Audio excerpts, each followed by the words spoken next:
De'Aaron Fox has been a model of consistency for the Sacramento Kings over the past few seasons, averaging about 26 points per game, 5 rebounds a night, and about 6 assists a night on about 48% from the field, 33% from 3, and 80% from the charity stripe on about 58% true shooting. He has been a consensus top 10 point guard in the NBA over the past few seasons and even led the Sacramento Kings to their first playoff berth in over 20 seasons.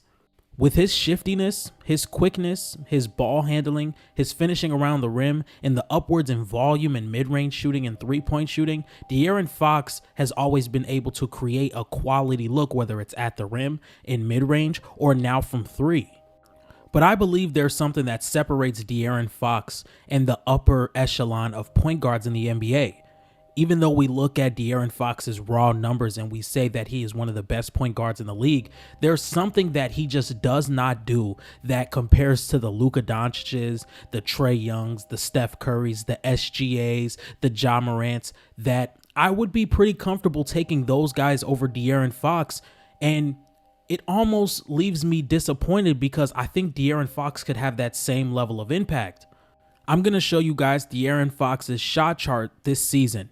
And you guys tell me if there's anything that stands out with the way De'Aaron Fox plays his game and his attributes that he also adds to his game. Take a minute, analyze it. Let me know what you guys think.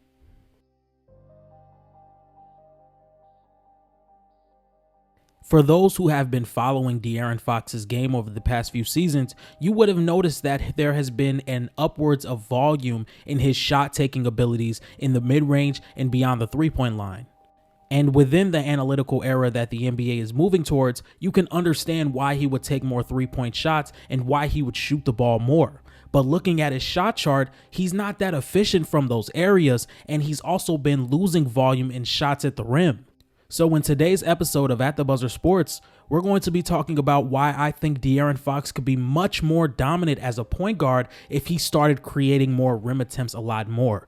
We're going to be looking at the film and trying to decide whether it's better for him to create more rim pressure and be able to build for his offense off of his rim pressure, or is this mid-range shooting and three-point shooting really a trajectory of what he's going to be within the next few seasons, and if that is best for his game.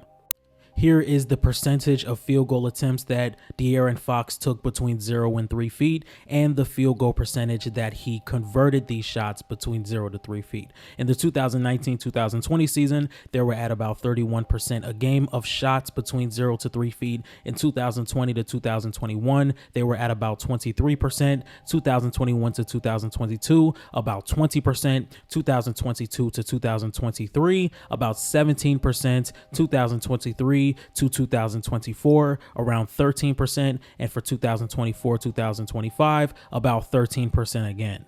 And now here is the percentage of the shots he converted between 0 and 3 feet. In 2019-2020, he converted these 0 to 3 feet shots around 66%. In 2020-2021, around 76%. In 2021 to 2022, around 71%. 2022 to 2023, about 83%. 2023 to 2024, about 72%. And around 2024 to 2025, about 74%.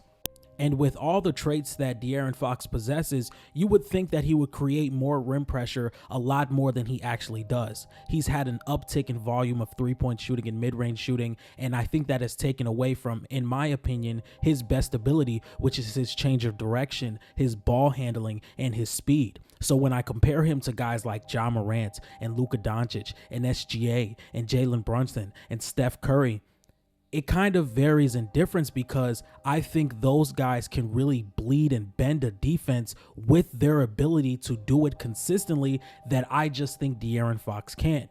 We're going to look at the film and we're going to see how De'Aaron Fox almost lets the defense off easy by settling for these mid-range shots instead of getting to the rim. And I'm not saying that De'Aaron Fox just has to get to the rim every single possession. There's nothing wrong with shooting threes, but I've said this before. If you're not doing what's best for your game and you're not constantly putting the defense at a disadvantage by being the fastest player on the court and constantly bending the defense with what you do best, It takes away your value offensively, and it does not help your team. Not only is this number very concerning, but in the playoffs, 6% of De'Aaron Fox's shots came from 0 to 3 feet. This is De'Aaron Fox's shot chart in the 2022-2023 playoff series against the Golden State Warriors. As you can tell, he's not really shooting above average at anything, and maybe at league average to slightly below league average around everything on the floor.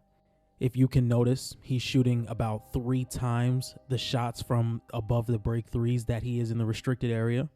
And once again, this is not something that I'm necessarily griping at. The 3-point shots are not the problem. I'm not saying shooting threes is the problem in basketball. What I'm saying is if you have a dominant aspect of your game, De'Aaron Fox's quickness, his shiftiness, his change of direction, his agility, he can put that on display in a half-court setting whenever he wants to and get to the rim with good looks and good efficiency, and yet he does not because he settles for a lot of mid-ranges and a lot of three-point shooting.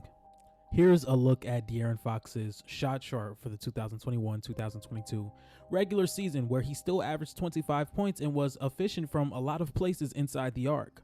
Even with the improvement of three-point shooting that De'Aaron Fox showed last year, I still believe that him getting downhill and creating open looks for himself and others is where he's best at, and I think this chart would agree with me. Let's take a look at the first clip of the playoff series against the Warriors. Now, this is where I feel like De'Aaron Fox could have worked on his shot selection a little bit in this playoff series. Mind you, you are the young team going up against the defending champions at the time. You're at home. It's a 1-point game. You really want to make every single possession count because you don't want to give up one of these home games to the defending champion Golden State Warriors at the time. And I'm not saying that it's all on him and all the shot selecting was his fault, but I think if you do put pressure on the rim in this situation, you now put a guy like Kevon Looney, who is not a good rim protecting big, in a bad situation. He's going to now have to make a decision on if I should step up on De'Aaron Fox or do I cover the Domantas Sabonis role. And Domantas Sabonis is great in short roll situations. So let's take a look at what happens. He steps back, he takes a contested three, and it rattles out. Here's another possession by De'Aaron Fox right here. Okay, so if we take a look here, De'Aaron Fox is in a one-on-one situation against Dante DiVincenzo. The best defender on the floor in Draymond Green is currently glued to a 41% three-point shooter at the time, Keegan Murray. This is most three-pointers in a single season by a rookie, Keegan Murray. He's not leaving that corner. You have Klay Thompson, who's getting wrapped up right now in the paint with Kevon Looney, who's going to be stuck to Harrison Barnes. And once again, you're going to have to make Kevon Looney make a decision. You're down 6 points in the third quarter of a game you would really like at home against the defending champions. I really don't think a pull-up three or a pull-up mid-range is the place to go with this shot. Here we go. Tween, he's going to hezzy, and he rises up for a mid-range shot. And it doesn't hit anything. Once again, I just wanted to make sure I wasn't tripping because, once again, De'Aaron Fox is a phenomenal player.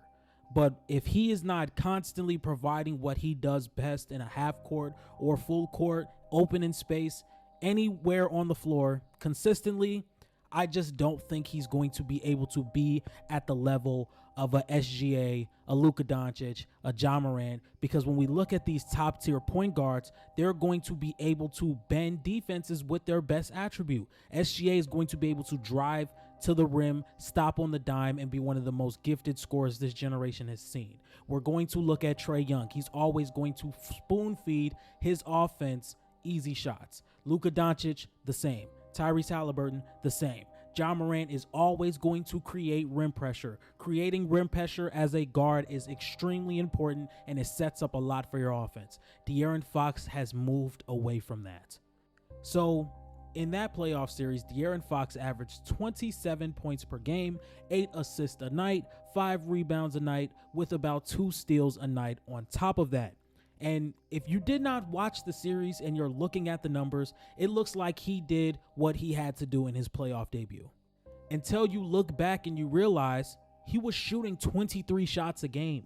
He had a true shooting percentage of 52%. his splits were 42, 33, 80%. And I don't want to come off as a De'Aaron Fox hater.